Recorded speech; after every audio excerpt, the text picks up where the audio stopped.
वंदे मातरम। नमस्कार, जय श्री राम।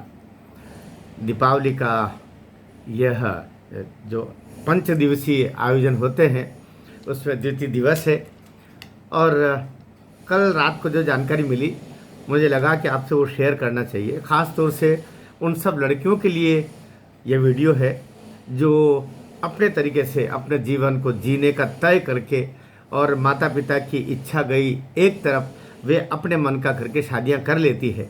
लेकिन शादियां करने के अनंतर जब थोड़ा सा देह का मन का और बाकी चीज़ों का थोड़ा शमन हो करके और दुनिया के और अक्स और निगाहें और जो पैरामीटर्स है उस पर अपने जीवन को और अपने रिश्ते को वो नापती है, तो उन्हें क्या कुछ दिखाई देता है, फिर क्या कुछ खोया हुआ सा लगता है, बल्कि खो चुका होता है। उस पर बात करने के लिए मुझे लगा कि आज ही ये वीडियो बन जाना चाहिए। कल धनतेरस थी और धनतेरस के दिन ये जानकारी लगी कि शत्रुघ्न सिन्हा की लाडली बेटी पूनम सिन्हा जी की बेटी, शत्रुघ्न सिन्हा पूनम जी इन दोनों की बहुत प्रिय बेटी, एक ज़माने में तो बहुत प्रिय रही होगी, हर बेटी बहुत प्रिय होती है और पिता के लिए तो वो जान से बढ़कर होती है। तो सोनाक्षी सिन्हा कल अपने अपने शोहर के साथ में, हिंदी में तो दूल्हा बोलते हैं लेकिन उर्दू में शोहर बोलते हैं, तो अपने शोहर इकबाल के साथ में वो रामायण के दरवाजे पर आए। आपको पता है रामायण शत्रुघ्न सिन्हा का मुंबई में निवास है, जो अन्य स्थान पर भी उन्होंने फिर उसको कहते हैं कि वहाँ बिहार में भी इसी नाम से फिर किया है। तो वहाँ पर वो अपने शोहर के साथ में आई, तो दोनों बेटे लव कुश ने घर में आने से पहले क्या कुछ हुआ, आने दिया कि नहीं आने दिया और कैसी स्थितियाँ बनी, उस पर ये वीडियो कर। दरअसल क्या है, लड़कियाँ शादी तो कर लेती है और शादी करके, चूँकि मैं बालिग हूँ, मैं 18 साल की हो गई हूँ, अपना निर्णय खुद कर सकती हूँ।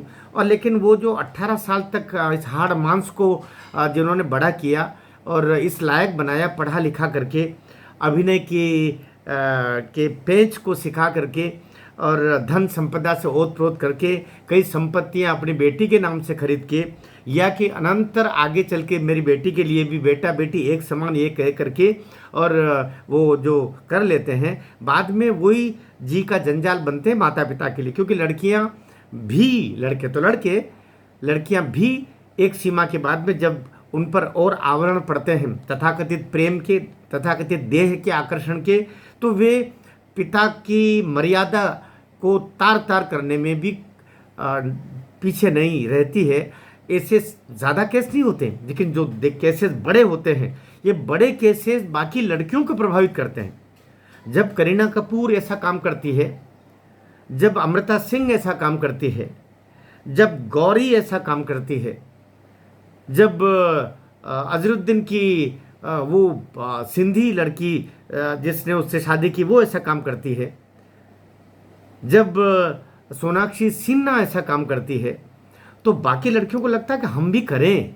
ये मॉडल बनते हैं और ये मॉडल बनाने के लिए ही ऐसे बहुत सारे षड्यंत्र किए जाते हैं, जिसके तहत इन बालिकाओं को अपने व्याह मुँह में डाल करके और तथाकथित स्वच्छंदता के नाम पर इनको अपने जाल में उलझाया जाता है, तथाकथित धर्म के जाल में। और फिर उसके बाद में किस तरीके से ये बुर्कों में चली जाती है, कई बार टुकड़ों में चली जाती है, कई दफ़े जीवित लौट के आ जाती हैं, कई दफ़े लौट ही नहीं पाती। नाम बहुत बड़ा है तो जीवित लौट के आने की संभावना ज़्यादा होती है, लेकिन नाम अगर छोटा है तो कई बार वे लौट के नहीं आ पाती। ये संभावना है कि वो बच्चा पैदा करने के विशेष रूप से किसी धर्म विशेष में ऐसे ब्याह होते हैं। सब जानते हैं 4 विवाह तक भी वहाँ वर्जित नहीं है, तो जितने बच्चे पैदा कर सकें, क्योंकि संपत्तियों की कोई कमी नहीं रहती है, तो जितने बच्चे पैदा कर सकें, लेकिन जितने बच्चे होंगे वो पिता के बच्चे होंगे। वे कालांतर में क्या काम करेंगे ये दुनिया जानती है, फिर वो किसके इशारे पर चलेंगे दुनिया जानती है, किसके किताब में लिखी हुई चीज़ों को मानेंगे दुनिया जानती है।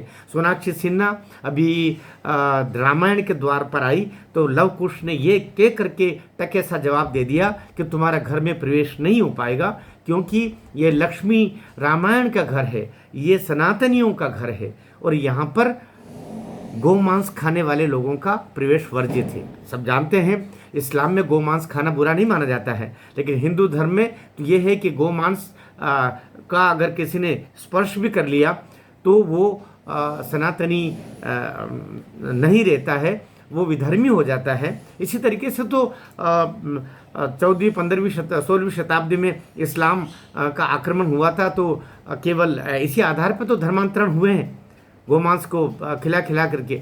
तो दोनों भाइयों ने स्पष्ट बना कर दिया। कहते हैं कि शत्रुघ्न सिन्हा उस समय घर पर नहीं थे, पूनम थी लेकिन वो चुप रही, और ये बेरंग दोनों शौहर के साथ में शोहरा दोनों वापस लौट आए।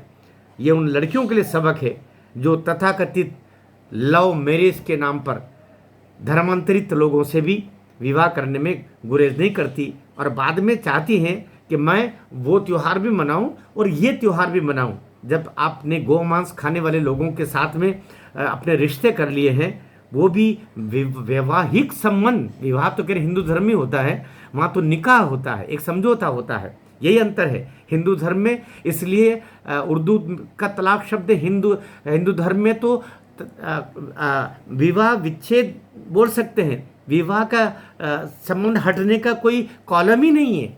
तो हमारे सनातन धर्म में तो विवाह हो गया तो 7 जन्म का रिश्ता हो गया, फिर संबंध विच्छेद का प्रश्न नहीं आता। लोग कहते हैं तलाक का पर्यायवाची हिंदी में क्या होता है, तो सुन लीजिए, तलाक का पर्यायवाची हिंदी में होता ही नहीं है, क्योंकि हिंदू धर्म में तलाक होता ही नहीं है, और हिंदी, हिंदू, हिंदुस्तान ये एक दूसरे के पर्यायवाची शब्द है। कड़क लगा हो तो वीडियो शेयर मत करना, लेकिन अगर खरा खरा लगा हो तो वीडियो शेयर ज़रूर करना। कुछ लोग मेरे इस वीडियो के बाद में अनसब्सक्राइब भी कर देंगे, कुछ गालियाँ भी देंगे, लेकिन मैं इनकी परवाह नहीं करता।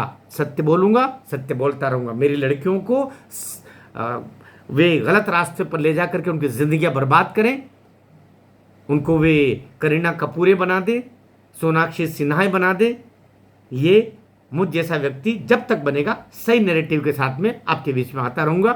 जो कुछ सोनाक्षी के साथ हुआ सही हुआ, आपका क्या क्या कहना है अवश्य कमेंट बॉक्स में लिखिएगा, अवश्य कमेंट बॉक्स में लिखिएगा। और आज रूप 14 से पुनः बहुत बहुत शुभकामनाएं। भारत माता की जय।